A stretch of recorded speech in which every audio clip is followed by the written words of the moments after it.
প্রভু যীশু খ্রিস্টের নামে সবাইকে জয় যিশু। এ সময় যীশু খ্রিস্টের রক্ত দ্বারা আমরা কি পাইয়াছি বলে ঈশ্বরের বাক্য দ্বারা ধ্যান করব। ইফেসীয় 1:7 সুন্দরভাবে লিখিত আছে, যাহাতে আমরা তাহার রক্ত দ্বারা মুক্তি অর্থাৎ অপরাধ সকলের মোচন পাইয়াছি। ইহা তাহার সে অনুগ্রহ দান অনুসারে হইয়াছে। ঈশ্বরের বাক্য স্পষ্টভাবে আমাদের সঙ্গে কথা বলছে। ঈশ্বরের যে পুত্র প্রভু যীশু খ্রিস্টের রক্ত দ্বারা আমরা মুক্তি অর্থাৎ সকল অপরাধ থেকে আমরা উদ্ধার পাইয়াছি, মোচন পাইয়াছি।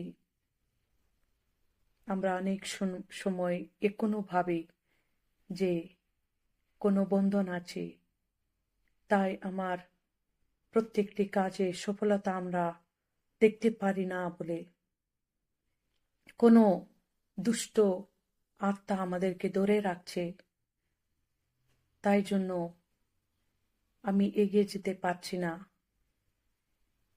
কোনো বন্ধনে আমি বন্দিত আছি, তাই এ রোগ সেরে যাচ্ছে না বলে অনেক রকমের চিন্তা ভাবনা আমাদের মনের মধ্যে আসতে পারে। কিন্তু ঈশ্বরের বাক্য স্পষ্টভাবে আমাদের সঙ্গে কথা বলছে।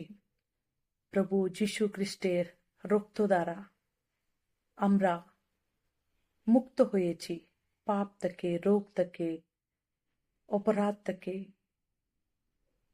প্রত্যেকটি অভিশাপ থেকে। তিনি আমাদেরকে তাহার পবিত্র রক্ত দ্বারা মোচন করেছেন। তাই আমরা স্বাধীনভাবে তাহার জন্য জীবন যাপন করার জন্য চেষ্টায় থাকব। আমরা বন্ধনে নাই, আমরা মুক্ত হয়েছি সকল বন্ধন থেকে। তাহার পবিত্র রক্ত দ্বারা তিনি আমাদেরকে উদ্ধার করেছেন, মুক্তি দিয়েছেন। তাই জন্য আমরা তাহার মুক্তির পথে চলার জন্য চেষ্টায় থাকব।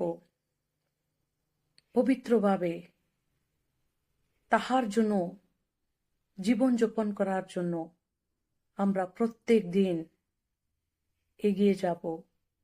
এইভাবে তাহার রক্ত দ্বারা মুক্ত হয়ে সকল অপরাধ থেকে মোচন পেয়ে তাহার জন্য জীবনযাপন করার জন্য ঈশ্বর আমাদেরকে সাহায্য করুক।